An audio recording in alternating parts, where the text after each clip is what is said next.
¿Cómo los países descolonizados se organizan en el marco de la Guerra Fría para apoyarse y lograr sus intereses comunes? ¿Cuál es la evolución política de Latinoamérica y cómo, en ese mundo bipolar de la Guerra Fría, surge un tercer bloque que no es ni de la Unión Soviética ni de Estados Unidos? Vamos a verlo. Ya tenemos aquí en nuestra portada que sigue mostrándonos algunos líderes de la descolonización que van a ser importantes en la creación de este movimiento de los países no alineados. Todo empieza con la conferencia de Bandung, donde 29 países son convocados en 1955. Todos los países que asisten son países que recientemente habían sido descolonizados o habían destacado, como el caso de Yugoslavia o el caso de China, por no querer alinearse en los bloques de la Guerra Fría, ¿no? No querían estar que se les identificara ni con el bloque oriental liderado por Estados Unidos ni con el bloque occidental liderado por la Unión Soviética. 5 países recientemente descolonizados, que son independientes desde hace poco, convocan, como son India, Pakistán, Indonesia, que era el anfitrión porque esta ciudad de Bandung estaba ahí en Indonesia, Birmania y Sri Lanka, que se había independizado de la isla de Ceilán. Su intención es debatir sobre los problemas comunes. ¿Cuáles eran los objetivos de esta conferencia de Bandung? En primer lugar, establecer marcos, sistemas, propuestas para colaborar entre estos nuevos estados. El rechazo a todo lo que había significado el colonialismo. El análisis de problemas que tenían en común cuando estaban intentando levantar nuevas economías de países que eran independientes desde hacía muy poco. Y también denunciar las injerencias, las intromisiones, tanto por parte de sus antiguas metrópolis como de las superpotencias de la Guerra Fría, que siempre estaban intentando atraer a los nuevos países hacia su bloque, hacia uno u otro. Bien. También la conferencia de Bandung se caracterizó por promover el desarme, no que estaban en contra de la escalada armamentística que caracterizaba la Guerra Fría. ¿Qué consecuencias tuvo esta reunión en el 55? Bueno, para empezar, nace un nuevo bloque dentro de la Guerra Fría, que no es ni el bloque occidental de Estados Unidos, ni el bloque oriental de la Unión Soviética. Lo llaman movimiento de los países no alineados precisamente porque no se quieren alinear ni con uno ni con otro. También se le ha llamado tercer mundo, porque era una tercera vía entre estos dos, aunque luego tercer mundo se ha identificado con los países pobres o que no están bien desarrollados. Veremos por qué, porque esa relación no es casual. También esto lleva a una declaración de neutralidad en el contexto de la Guerra Fría. No queremos estar ni con Estados Unidos ni con la Unión Soviética, ni con un bloque ni con otro. Así que declaran su neutralidad ante un mundo bipolar que les empujaba a estar entre un lado u otro. El Bandung también tiene como consecuencia encuentros regulares, periódicos, que se van dando entre el movimiento de los no alineados. Una nueva conferencia en el Cairo en el 57, una en Belgrado en el 61, otra en Argel en el 73. Aquí en la foto veis a Nehru de la India, a Senghor de Senegal, a Nasser de Egipto, a Sukarno de Indonesia y a Tito de Yugoslavia, pues 5 de los líderes más destacados de estos países. Sin embargo, la coalición de los países no alineados va a ser muy débil, va a tener muchas debilidades, no van a poder cumplir sus objetivos. ¿Por qué? Porque ¿cuáles son las causas de esta debilidad? Para empezar, la pobreza de estos países, ¿vale? Esto va a dificultar su independencia.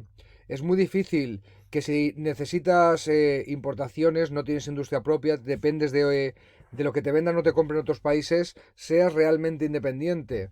Esta pobreza va a obligar a estos países a aceptar ayuda de terceros. Podrían ser la Unión Soviética o Estados Unidos directamente o algunos de los países de alguno de los bloques. Y claro, si tú dependes económicamente porque necesitas ayuda o te han hecho préstamos, países que están en un bloque en la Guerra Fría, tú básicamente eres parte de esa política de bloques aunque no quieras, aunque hayas proclamado tu neutralidad. Conflictos internos y externos van a entorpecer la solidaridad entre los países no alineados. Por ejemplo, si la India y Pakistán firman la declaración de Bandung y la declaración de Belgrado y dice que se van a apoyar mutuamente y luego van a la guerra por cuestiones fronterizas entre ellos, esos acuerdos de solidaridad entre esos dos países de los no alineados va a ser difícil que se den, ¿no? Estos conflictos internos que se van a dar de un país contra otro y dentro del mismo país por la mezcla de culturas y etnias que suponía, sobre todo en África, la descolonización tal y como se hizo, pues va a ser una fuente de explicación de por qué la solidaridad entre países no alineados se entorpece. Y después, los países no alineados tienen diferentes interpretaciones de la realidad. Unos la leen como un enfrentamiento entre el capitalismo y el socialismo y otros como una rivalidad entre un norte rico y un sur que había sido colonizado, recientemente descolonizado y pobre.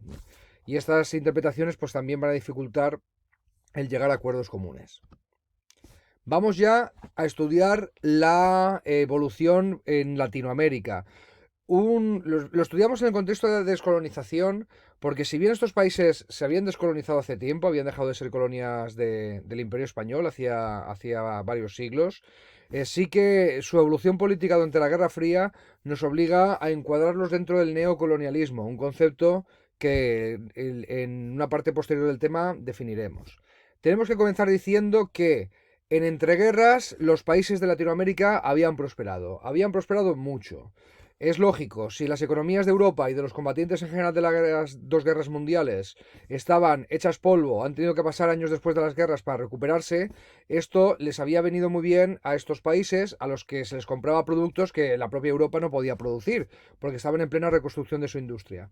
Así que es un momento de mucho movimiento, de mucha producción, de mucha venta al exterior en las economías de Latinoamérica. Aquí veis el puerto de Buenos Aires en 1940, que tenía muchísima actividad en esa época. Sin embargo, después de la Segunda Guerra Mundial hay una crisis tremenda, económica y social, en todo el continente americano, en toda la América de habla hispana y de Brasil. ¿Por qué? Pues tenemos que buscar causas económicas, sociales y políticas para explicar esta crisis. La económica tiene que ver con esa recuperación de los países europeos después de la Segunda Guerra Mundial.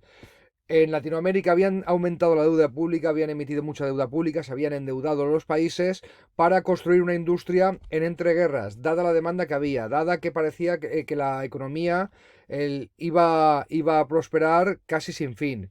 Pero cuando se recuperan las economías de Europa, hay más competencia en el mercado internacional, puesto que han vuelto al mercado internacional las economías de la vieja Europa. Eso significa que hay más competencia. Eso significa que a Latinoamérica se le compra menos producto. Eso significa que les meten menos pasta, que les entra que tienen menos ingresos. Eso significa que es más difícil para ellos, con menos ingresos, pagar la deuda.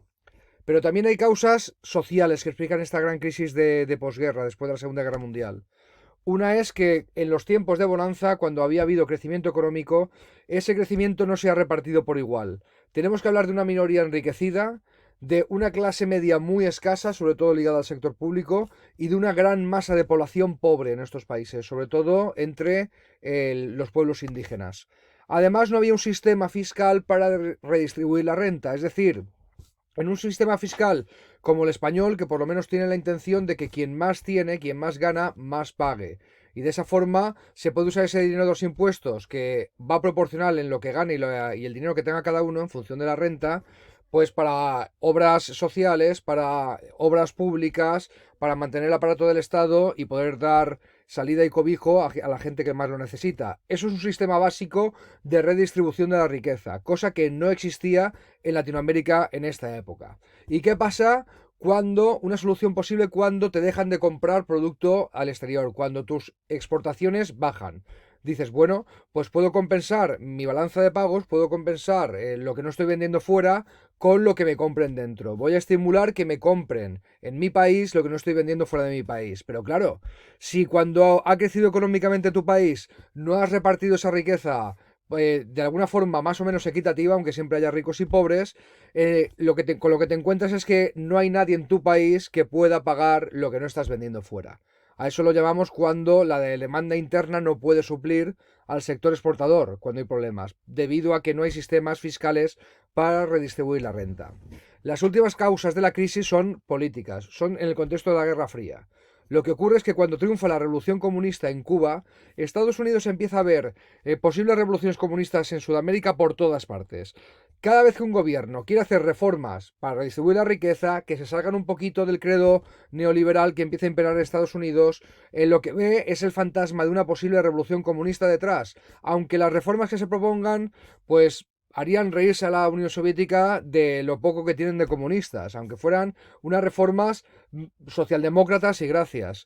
Pero entonces, asustado ante la posibilidad de tener otro enemigo, otro país que se pasa el bloque oriental en su patio trasero, que es como considera Estados Unidos a Latinoamérica, lo que va a hacer es patrocinar golpes de Estado y dictaduras militares, algunas de extrema derecha sangrientas, en todo el continente. ¿Por qué lo hace?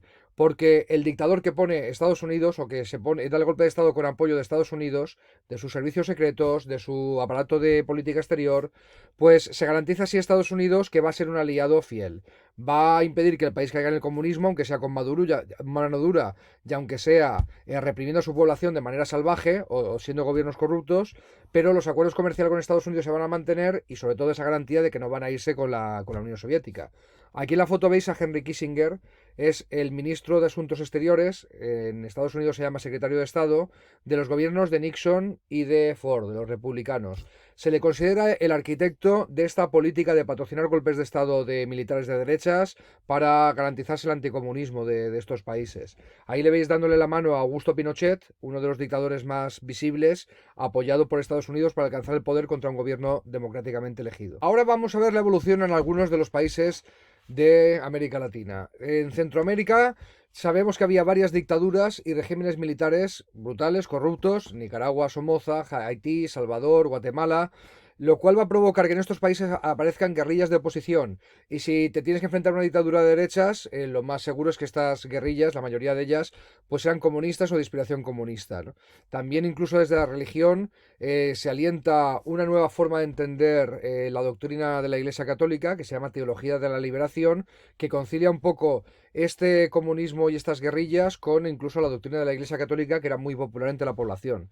Ya sabemos que en Nicaragua la dictadura de Somoza cae ante el impulso de la guerrilla de los sandinistas. En Brasil, por ejemplo, tenemos la dictadura de Vargas hasta el año 45, que da paso a una etapa democrática que dura hasta que el partido que no le gusta a Estados Unidos gana las elecciones. En el año 64 gana el PT, el Partido de los Trabajadores, lo cual provoca un golpe de Estado de militares apoyados por Estados Unidos para evitar que un partido socialista gobierne y haga reformas en este sentido, porque ven un peligro tremendo de que Brasil caiga en el bloque de la Unión Soviética. Esta dictadura se mantiene hasta el año 1985 y aquí no me resisto a poneros una foto de Sócrates, uno de mis futbolistas favoritos de todos los tiempos. Sócrates era un tío altísimo, de 1,92 m, era médico de profesión, aunque jugaba al fútbol, y desde su club, el Corinthians, se convirtió en la cabeza visible de un movimiento de oposición democrática. Los jugadores del Corinthians, que ganaban títulos y era un equipo importante, se convirtieron en una fuente de visibilidad de que la democracia era posible en Brasil. Tomaron el control del club, lo decidían todo por asambleas democráticas e incluso, como veis aquí, no tenían ningún problema en llevar mensajes pro democracia en sus camisetas, disputando partidos oficiales. Y recordad que el fútbol en Brasil es una auténtica religión y esto pues ayudó a crear un estado de opinión favorable a que volviera la democracia, que volvió en el 85. El Sócrates tiraba los penaltis de tacón, los metía siempre, buscadlo en YouTube si podéis, porque es una de las figuras más curiosas que ha dado el deporte. En Paraguay, el dictador Stroessner da un golpe de Estado en el 54 y hasta el 89 se mantiene en el poder. En Bolivia se suceden varios gobiernos militares hasta que Banzer da un golpe de Estado en el 71. Luchando contra estos gobiernos militares y contra la dictadura de Banzer, precisamente muere Ernesto Che Guevara, que después de haber ayudado a Fidel Castro a hacer la revolución en Cuba, quiso ayudar a tirar a los dictadores a Bolivia, luchando del lado de los pueblos indígenas, pero fue asesinado en este contexto. Aquí tenéis una foto de la masacre del Valle, una de las muchas que se perpetraron contra pueblos indígenas en la Bolivia de Banzer. En Uruguay, una crisis social en el 55, aún con democracia, provoca la aparición de un grupo guerrillero, los Tupamaros, hasta que en el 73 hay un golpe de Estado militar y una dictadura patrocinada por Estados Unidos, pues está en el poder hasta el 85. Creo que empezáis a ver una pauta, creo que estáis viendo que esto se da en la mayoría de países de Latinoamérica, ¿no? En Chile es uno de los casos más paradigmáticos. En 1970 es elegido presidente el candidato de la Unión Popular, Salvador Allende, un presidente socialista con un programa que quería continuar las reformas de reforma agraria, de redistribución de la riqueza, de nacionalización del cobre, que en realidad no las había empezado él, las había empezado un gobierno socialdemócrata anterior. Bueno, pues Allende no puede llevar a cabo sus reformas porque se topa con la oposición bloqueadora en las instituciones de todos los partidos de la derecha, con el contexto de crisis económica internacional en los años 70, con el boicot de las grandes empresas a su gobierno y con la conspiración de Estados Unidos contra un gobierno socialista en un contexto que ya, después de haber visto tantos ejemplos de países, nos imaginamos qué va a pasar.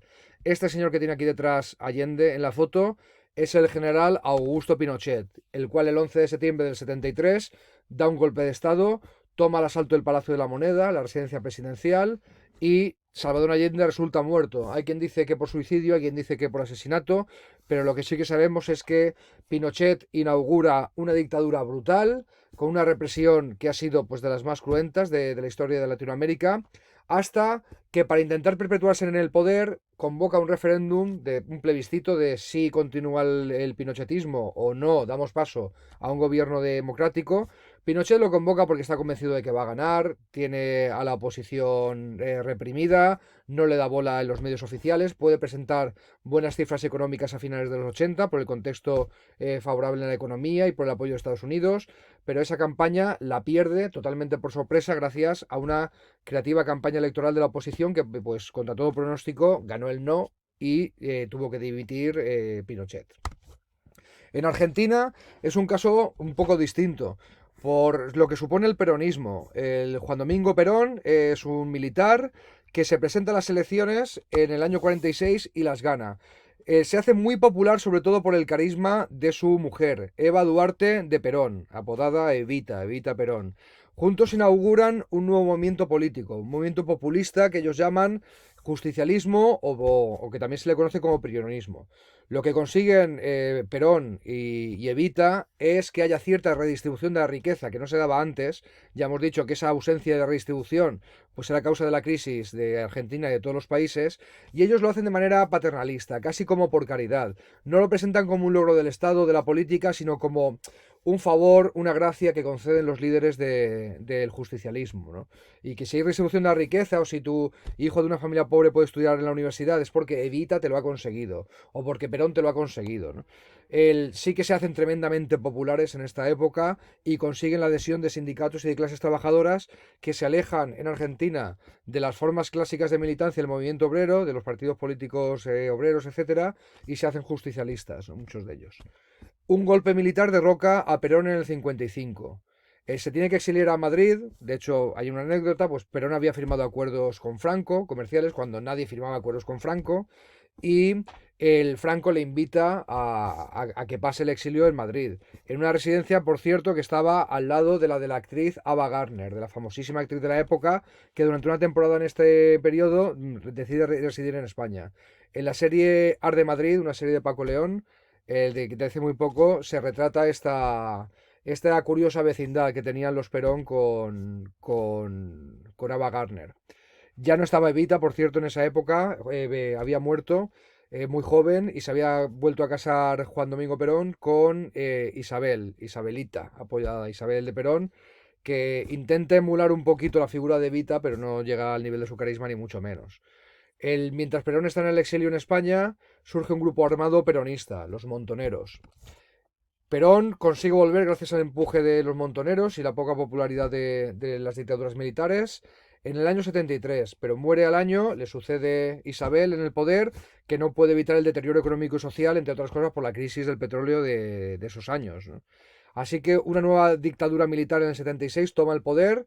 Una de sus cabezas visibles es Videla, el presidente de esta junta militar, que caerá en desgracia después de la derrota militar contra Gran Bretaña en la batalla que los argentinos llaman de las Malvinas, de las Islas Malvinas, y en Inglaterra se llama de las Falkland, ¿no? Que es el nombre que le dan. Ya por último, decir que existió una auténtica operación de terrorismo de Estado, la Operación Cóndor o el Plan Cóndor, varias dictaduras militares de derechas de Latinoamérica, el tejer una red de terroristas, de grupos terroristas en secreto, para atentar contra los intereses de la oposición de sus países. Se sabe que tenían el apoyo de los servicios secretos de Estados Unidos, gracias a que se han desclasificado papeles por la CIA y otros servicios secretos, y se sabe también que están detrás del asesinato del exministro de Allende, Orlando Letelier, que fue asesinado en Estados Unidos. Y ya tenéis aquí las preguntas de control que tenemos que contestar en aulas en el plazo indicado. ¿Qué famoso guerrillero murió en Bolivia combatiendo la dictadura de ese país? ¿Qué club de fútbol se convirtió en oposición democrática a la dictadura militar brasileña? Digo qué club, no qué jugador. ¿Y qué líder de Yugoslavia participó en las conferencias de los países no alineados?